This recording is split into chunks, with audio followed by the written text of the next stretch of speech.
పాట వినకపోతే నిద్ర పట్టదు. మీరు పాట వినాలంటే నేను పాడినా ఏంటి? ఏమిటి, నువ్వు పాటలు పాడతావా? ఏంటండి మరీ అంత తేలిక తీసేశారు?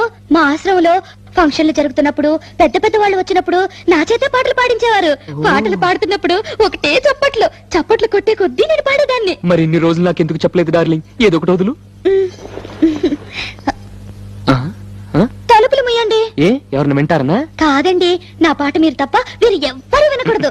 నా పాట మీకే అంకితం. ఓ ఏం కొట్టేవి నచ్చలక. వస్తానుండు, నీ పాట నాకే అంకితం. ఓకే, ఏది పాడు.